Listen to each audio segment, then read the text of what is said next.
El resumen de la mañanera de AMLO. 1. Tenemos de qué echar mano frente a la crisis por la caída del petróleo, asegura el presidente. El presidente Andrés Manuel López Obrador señaló que la caída del precio del petróleo representa un agravamiento en la crisis económica mundial que afectará a México. Sin embargo, expresó optimismo porque el país cuenta con recursos suficientes para hacerle frente. Quiero dar la garantía de que vamos a poder, los mexicanos, enfrentar esta crisis. Baso mi optimismo en la fortaleza de nuestro país, en la fortaleza de nuestro pueblo. Esto es lo fundamental, enfatizó. En la conferencia de prensa matutina en Palacio Nacional, el presidente López Obrador indicó que se tienen recursos materiales suficientes para enfrentar la crisis, debido a que se ahorraron recursos por no permitir la corrupción y tener un gobierno austero donde no había lujos ni extravagancias, además de que se tienen reservas suficientes y se ajustarán los gastos del gobierno. 2. México declara inicio de la fase 3 de la emergencia sanitaria por el COVID-19. El gobierno de la República ha declarado la entrada a la fase 3 de la emergencia sanitaria por el COVID-19, la cual implica que se dé un mayor número de personas infectadas. La declaratoria se da luego de que el registro del avance de la pandemia revela que hay 4 regiones del país que superan los 1,000 casos y en el centro de México hay más de 4,000. En la conferencia de prensa matutina, el presidente López Obrador, el subsecretario de Prevención y Promoción de la Salud, Hugo López-Gatell, explicó que durante la fase 3 se mantienen las medidas inscritas en la Jornada Nacional de Sana Distancia y exhortó a la población a seguirlas sin excusas. El subsecretario informó que al último corte de fecha 20 de abril, México registra 8,771 personas contagiadas y 712 defunciones. 3. Llegaría a 12,000 la cifra de pacientes críticos por COVID-19. El presidente López Obrador expresó que México se está preparando para la atención de pacientes infectados por COVID-19, cuya cifra llegaría a 12,000 en estado crítico y que se requerirán el uso de ventiladores. Nos estamos preparando hasta para tener 12,000 intubados, dijo, y reconoció el apoyo de los hospitales privados al sumarse a brindar servicios de salud para el sistema público, toda vez que éste se recibió en ruinas. 4. El gobierno garantiza derechos de las mayorías por encima de la crisis.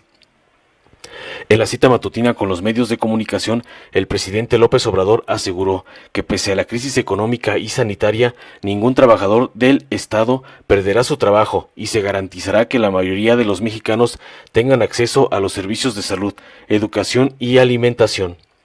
Para asegurar los derechos, dijo, el gobierno mantendrá la fórmula basada en eficiencia, honestidad, austeridad y justicia. Van a tener protección la mayoría de los mexicanos. Estoy estimando que podemos proteger al 70% de los mexicanos, desde luego, de abajo hacia arriba. Los más pobres primero, subrayó.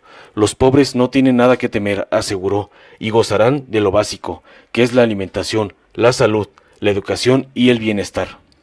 5. El regreso a clases será el 1 de junio, CEP. El secretario de Educación Pública, Esteban Moctezuma Barragán, informó que el regreso a las aulas se estima más tardar el 1 de junio en todo el país y que el cierre del ciclo escolar será el 17 de julio.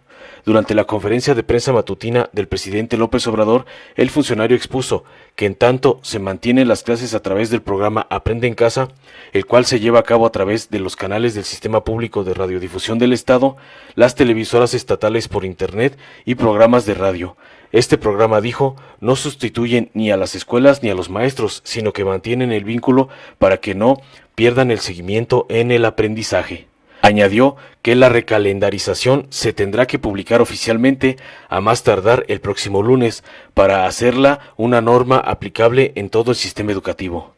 6. La ONU aprueba la propuesta de México para evitar la especulación de insumos ante la pandemia.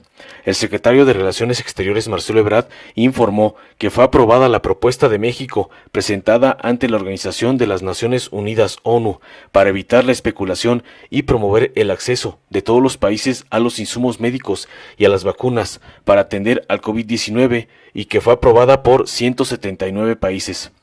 Se trata de un logro histórico, calificó el canciller, y felicitó al embajador de México ante la ONU, Juan Ramón de la Fuente, por la resolución. Abundó que el planteamiento de México tuvo el respaldo de 179 países. Esto no había ocurrido nunca. Ahora, Daremos seguimiento para que este mandato se traduzca en el acceso a las vacunas y al equipo y a los medicamentos equitativo para todos, expresó. Informó Mr. Politicón. Nos vemos en el siguiente video. Si te gustó, dale like, compártelo, suscríbete y activa la campanita para recibir las notificaciones de nuestro canal.